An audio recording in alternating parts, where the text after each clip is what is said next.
어제 배한준 집사님의 따님 배소라 양의 결혼식이 있었습니다. 연회홀에서 식사를 하면서 잠깐 영상을 이렇게 봤는데, 영상을 보면서 참 가슴 뭉클한 장면도 보았고 또 웃음을 자아내는 그런 영상도 보았습니다. 제 개인적으로 가슴이 뭉클했던 장면은 우리 배한준 집사님이 딸의 손을 잡고 이렇게 걸어가는 그런 모습이었습니다. 여러분도 아시다시피 우리 배한준 집사님이 6, 7년 전에 위암 판정을 받고, 그래서 위암 수술을 받고 긴 투병 생활을 했었는데, 하나님 은혜로 작년인가 올 초인가 의사로부터 완치됐다는 판정을 받았습니다. 그래서 정말 감사해서 저한테 전화도 오고 또 하나님 앞에 감사한금도 드렸는데, 어제 이렇게 건강한 모습으로 딸의 손을 잡고 걸어갔다는 사실이 정말 가슴 뭉클했고 감사했습니다. 참 이렇게 병상에 누워있는 모습 또 눈에 선하고 가족들이 마음 아파하는 그런 모습들이 눈에 선했는데, 어제는 이렇게 건강하게 아주 새신랑처럼, 처음에는 이제 영상이 좀 희미하니까 신랑하고 걸어가는 줄 알았습니다. 근데 나중에 자세히 보니까 우리 배한준 집사님이더라고요. 참 그 모습 보면서 가슴 뭉클했고 하나님 앞에 감사를 드렸습니다. 또 웃음을 자아낸 영상이라는 것은 이렇게 신랑 신부가 맞절을 하는데 신랑이 그 신부 앞에 엎드려 큰 절을 올리는 그런 장면이었습니다. 신부가 얼마나 고맙고 사랑스러웠으면 큰 절을 올렸겠습니까? 참 흐뭇했고 감사했습니다. 여러 가지로. 자, 제가 다녔던 신학교 학부 동기 목사님들 가운데 구리에서 목회하신 분이 계시는데, 그분이 또 금년에 위암 선고를 받았습니다. 그래서 위암 수술을 받고 위를 거의 잘라냈다고 그래요. 우리 배한준 집사님처럼 위를 거의 잘라냈고 지금 이제 수술 받고 항암 치료 중에 있는데, 이 목사님이 우리 동기들 단체 카톡에다가 가끔 이렇게 자신의 그 생각들을, 자신의 그 마음들을 이렇게 담담하게 올리는데, 그 글이 참 잔잔한 감동을 주고 있었습니다. 자, 이 목사님의 글들을 몇 개 소개하자면 이렇습니다. 살면서 만나게 되는 여러 극단들, 이것만은 만나지 않았으면 했는데, 둘레길을 원했으나 암벽 타기를 만난 격. 암벽 타기 위험하긴 해도 스릴 있고 빠르기도 하지. 이 길을 탐하는 자가 없어 평화롭기도 해. 암벽 타는 심정으로 나아가자. 이렇게 글을 올렸기도 하고, 또 비는 어떤 이에게 눈물이지만 어떤 이에게는 추억이다. 나에게 질고는 휴식이다. 나는 지금 강제 안식년이다. 하나님께서 안식년을 주셨다고 표현하고 있는 겁니다. 또 하나의 글은 이렇습니다. 세 번째 항암 치료 받는 날, 한동안 먹는 즐거움은 포기하고 시체처럼 누워 있어야 하겠지만 이 또한 지나가리라. 집 나간 입맛이 돌아오리. 힘겹긴 해도 끝이 있어 좋다. 다시 시작이다. 이렇게 글을 올렸고, 마지막으로 하나 더 소개하자면, 때문에 아프고 힘들고 짜증나. 그럼에도 불구하고 행복하련다. 때문에와 그럼에도 불구하고, 이 둘 중에 나의 선택은 그럼에도 불구하고이다. 왜냐하면 행복하고 싶으니까. 이렇게 글을 올렸습니다. 참 이 목사님이 이렇게 담담하게 고난을 받아들이고 또 담대하게 이 고난을 헤쳐나가는 모습이 참 저에게 큰 감동을 주었습니다. 그러면서 이 가사가 생각이 났습니다. 우리 찬양 가사 중에 이런 가사가 있죠. 때로는 너의 앞에 어려움과 아픔 있지만 담대하게 주를 바라보는 너의 영혼. 너의 영혼 우리 볼 때 얼마나 아름다운지. 이 가사가 생각났습니다. 자, 그리고 제가 이 목사님에게서 참 더 큰 감동을 받은 사실은 뭐냐면, 자신도 힘든 시간을 보내고 있으면서 다른 사람들의 안부를 물어주고 다른 사람들을 돌아보는 마음의 여유가 있다는 겁니다. 그래서 목사님이 가끔 이런 문자도 보내는데, 가까이 있으면 커피 한 잔 나누고 싶은 밤입니다. 모두 행복하십시오. 이렇게 글을 올리기도 하고, 이곳 구리는 제법 겨울 기온입니다. 몸과 마음이 따뜻한 하루 되십시오. 이렇게 계속해서 글을 올렸습니다. 여러분, 이런 그 담대함과 이런 여유가 어디서 나오는 것일까요? 이 질문에 대한 답변이 오늘 설교의 주된 내용이 되겠습니다. 여러분, 사람들은 누구든지 위기를 만나거나 감당하기 어려운 어떤 환경을 만나면 불안함과 두려움을 느끼는 것이 정상입니다. 그리고 자기 자신이 어떤 어려운 상황에 처해 있으면 누구를 돌아본다거나 누군가를 위로하는 것이 쉽지가 않습니다. 마음의 여유가 없습니다. 보통의 경우는 나도 힘들어 죽게 생겼는데, 나 하나 추스르기도 힘든데 누구를 위로할 수 있단 말인가 하고 말하게 되지, 다른 사람을 돌아볼 마음의 여유가 없는 것입니다. 자, 그렇지만 또 어떤 사람은 자신도 힘든 상황에 처해 있고 자신도 힘들어 죽게 생겼는데도 그 와중에 다른 사람들을 돌아보고 다른 사람들을 위로하고 격려하는 모습을 보게 됩니다. 어떻게 그것이 가능할까요? 무엇이 그것을 가능하게 만드는 것일까요? 이 질문에 대한 답변이 오늘 본문에 있습니다. 오늘 본문에 보면 위기의 순간에서도 담대함을 유지하고 자신도 어려운 형편에 있으면서도 다른 사람들을 위로해주고 격려해주는 그 한 사람을 만나볼 수가 있습니다.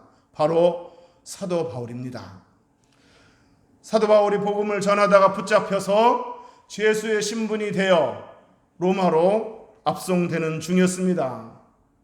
자, 그런데 바울을 태우고 가는 그 배가 유라굴로라는 광풍을 만나게 된 것입니다. 그야말로 글자 그대로 미친 바람과 같은 성난 풍랑을 만나게 된 겁니다. 배의 선원들은 위기를 모면하기 위해서 배 안에 있는 모든 짐들을 풀어버립니다. 나중에는 배의 기구들까지 바다에 버립니다. 하지만 그 강풍은 여전히 거세게 일렁거리면서 배를 위협하고 있습니다. 본문에 여러 날 동안 별들이 보이지 않았다고 그랬습니다. 여러 날 동안 낮에도 밤에도 캄캄했다는 겁니다. 그리고 구원의 여망이 보이지 않았다고 했습니다. 그러니까 그 배가 위기에서 살아남을 그 희망이 1%도 남지 않았다는 이야기입니다.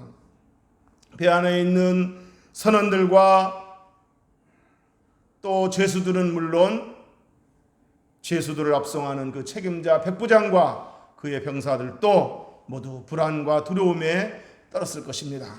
자, 그런데 이때 사도 바울이 그 배 안에 있는 사람들에게 이렇게 말합니다. 여러분, 두려워하지 마십시오. 안심하십시오. 이렇게 말합니다. 여러분, 사실 바울도 사람인지라 두려웠을 것입니다. 왜 안 두렵겠습니까? 바울 역시 똑같은 처지에 있고 똑같이 두려웠을 터인데, 그런데도 두려움에 떨고 있는 배 안에 있는 사람들을 위로하면서 여러분, 두려워하지 마십시오. 안심하십시오. 이렇게 안심을 시키고 있다는 얘기입니다. 어디서 이런 담대함이 나오고, 어디서 이런 마음의 여유가 나오고, 어디서 이런 힘이 나오는 것이겠습니까? 그것은 바로 바울이 하나님의 임재를 경험했기 때문입니다. 그리고 두려워하지 말라 하는 하나님의 음성을 들었기 때문입니다. 우리 23절, 24절 다 같이 한번 읽어보겠습니다. 시작. 내가 속한 바 곧 내가 섬기는 하나님의 사자가 어젯밤에 내 곁에 서서 말하되 바울아 두려워하지 말라. 네가 가이사 앞에 서야 하겠고 또 하나님께서 너와 함께 항해하는 자를 다 네게 주셨다 하였으니. 아멘. 그러니까 바울이 천성적으로 담력이 세서 그렇게 말한 것이 아니라는 겁니다. 하나님의 임재가 있었고 하나님 음성이 있었기 때문에 그렇게 말할 수 있었다는 겁니다. 하나님께서 바울에게 주신 말씀의 내용은 이것입니다. 바울아, 두려워하지 말라. 너는 로마 황제 가이사 앞에서 재판을 받아야 하고 그 재판을 받는 과정에서 복음을 전할 사명이 있다. 그러므로 그 사명 때문이라도 너는 이 풍랑을 통과하게 될 것이다. 너뿐만 아니라 이 배 안에 있는 모든 사람도 살아남게 될 것이다. 그러므로 두려워하지 말고 담대하라. 자, 이렇게 하나님의 임재가 있었고 하나님의 음성이 있었기 때문에 바울은 똑같은 처지에 있었지만, 똑같은 형편에 있었지만 담대할 수 있었고 두려워 떠는 사람들을 위로할 수 있었다는 겁니다. 다른 사람들을 위로할 마음의 여유를 갖게 되었다는 겁니다. 물론 사도 바울은 과거에 경험이 많은 사도였습니다. 이미 숱한 고난과 어려움을 겪은 그런 사도였습니다. 그렇기 때문에 지금의 두려움을 이길 수 있었고 지금 두렵고 떠는 사람들을 위로할 수 있었다고 말할 수 있습니다. 고린도후서 1장에 의하면 바울은 힘에 겹도록 심한 고난을 겪었다, 이렇게 표현했습니다. 힘에 겹도록, 힘에 부치도록 심한 고난을 겪었다, 이렇게 표현했고 심지어 살 소망까지 끊어졌다, 살 소망까지 끊어졌다고, 마치 사형 선고를 받은 것과 같았다라고 과거의 그 어려움을 회상하면서 이렇게 말을 했습니다. 고린도후서 1장에 보면. 그리고 고린도후서 11장에 의하면 바울은 복음을 전하다가 옥에 갇히기도 수없이 하고 매도 수없이 맞고 굶고 춥고 헐벗었다고 말하고 있습니다. 전도하다가 여러 가지 위험을 당하기도 했다고 고백하고 있습니다. 정말 바울은 숱한 어려움을 겪었습니다. 자, 그런데 이 바울이 고린도후서 1장 4절에 보면 이 어려움이 있을 때마다 하나님이 임재하여 주셨고 하나님이 말씀하여 주셨고 하나님이 위로해 주셨기 때문에 견딜 수 있었다라고 말하고 있습니다. 자, 고린도후서 1장 4절 다 같이 한번 읽어보겠습니다. 시작. 우리의 모든 환난 중에서 우리를 위로하사 우리로 하여금 하나님께 받는 위로로서 모든 환난 중에 있는 자들을 능히 위로하게 하시는 이시로다. 아멘. 자, 그러니까 이 말씀이 요지는 이겁니다. 많은 환난을 겪어왔는데 그 환난이 있을 때마다 하나님 위로를 받을 수 있었다. 그 위로를 통해서 그 환난을 넉넉히 이길 수 있었다. 그리고 더 중요한 사실은 그 하나님께 받는 위로로서 다른 사람들을 위로할 수 있었다는 겁니다. 하나님께 받는 위로로서 모든 환난 중에 있는 자들을 능히 위로하게 하시는 이시로다. 그러니까 본인이 겪어봤고 그 겪은 과정에서 하나님 위로를 경험했고 그렇기 때문에 다른 사람들을 능히 위로할 수 있었다라고 말하고 있습니다. 자, 그런데 오늘 제가 여러분들에게 말씀드리고 싶은 얘기는 이겁니다. 바울이 아무리 과거에 많은 경험들을 했을지라도 지금 바울이 주님과 동행하지 않고 있다면, 지금 주님의 말씀을 붙잡지 않고 있다면 이런 풍랑에서 담대함을 유지할 수가 없는 것이고 지금 다른 사람들을 위로할 마음의 여유를 가질 수 없다는 겁니다. 물론 과거의 그 경험이 도움은 되지만 그러나 그것이 과거일 뿐 지금은 주님과 동행하지 않고 지금은 주님의 말씀을 붙잡지 않고 있다면 바울은 지금 그렇게 할 수 없었다는 이야기입니다. 그러므로 지금이 중요하다는 얘기입니다. 근데 어떤 사람들은 왕년에 나도 철야기도도 해봤고 왕년에 나도 성경 암송도 해봤고, 왕년에 나도 은혜 체험도 해봤고, 눈물 콧물 흘려봤고, 큰 감동도 받았다고 하면서 왕년에 하고 왕년을 자랑하는 사람들이 있다는 겁니다. 그러나 중요한 것은 지금 어떠냐는 겁니다. 그런 말이 있습니다. 지금 물레방아를 돌게 하는 힘은 과거에 흘러갔던 물이 아니라 지금 흐르고 있는 물이라는 그런 속담이 있습니다. 그런 외국 속담이 있습니다.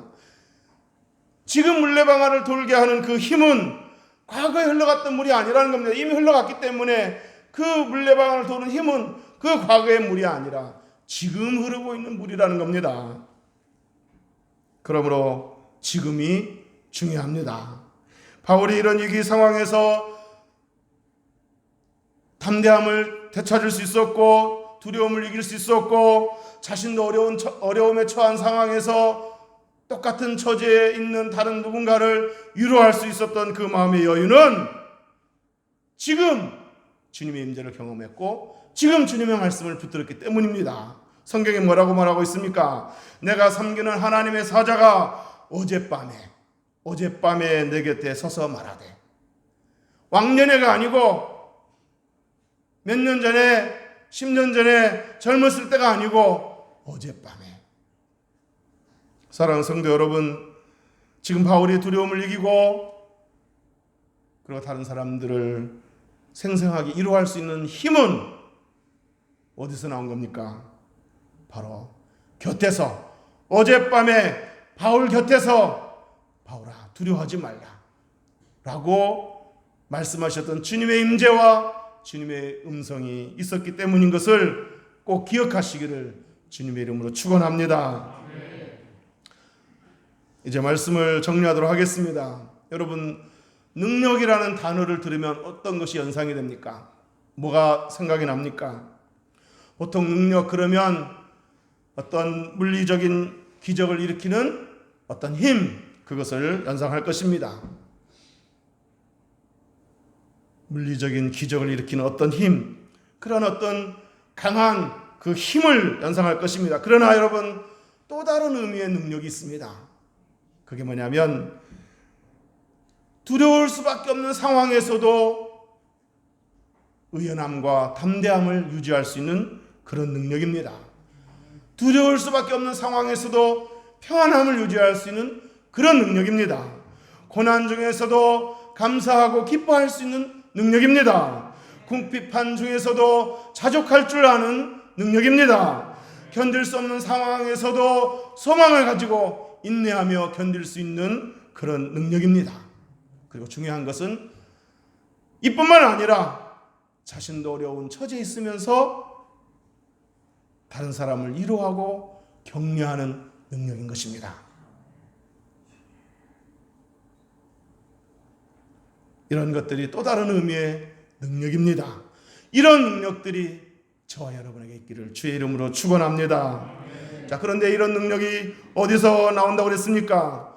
바로 하나님과의 동행입니다. 하나님과의 친밀한 동행입니다. 하나님의 말씀을 붙잡는 겁니다. 더 정확하게, 더 구체적으로 말하면 왕년에 한동안 가져봤던, 왕년에 한때 경험했던 그런 은혜, 그런 말씀이 아니라 지금 붙들고 있는, 마음에 살아있는 하나님의 말씀이라는 겁니다. 왕년에 들어 알고 있었던 그런 말씀이 아니라 지금 내 마음에 생생하게 나를 사로잡고 있는, 나를 붙들고 있는 그런 살아있는 말씀이라는 겁니다.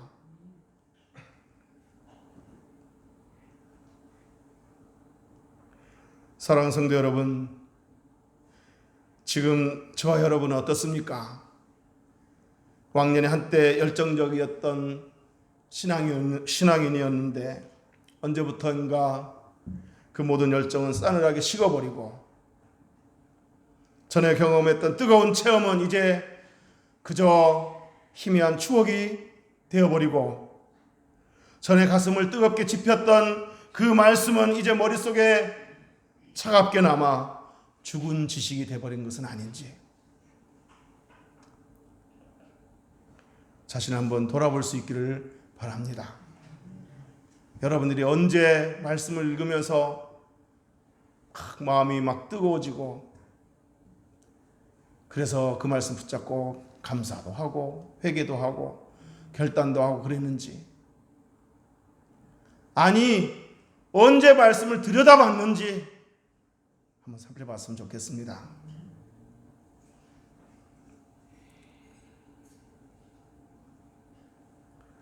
언제부턴가 주님 안에서 평안함과 담대함도 누리지도 못하고 다른 사람을 돌아보고 위로할 마음에 여유도 남아있지 않게 된 것은 아닌지 자신을 한번 돌아봤으면 좋겠습니다. 그리고 지금 하나님과 동행하며 살기로 결단하시기를 주님의 이름으로 축복합니다. 지금 하나님의 말씀을 붙들며 살기로 결단하시기를 주님의 이름으로 축원합니다. 지금 주님과 동행하시고 지금 주님과 말씀을 붙들면서 지금 하나님 주시는 평안함과 담대함을 누리고 지금 누군가를 위로해주고 붙들어주는 의미 있는 삶이 되기를 주님의 이름으로 축원합니다. 기도하겠습니다.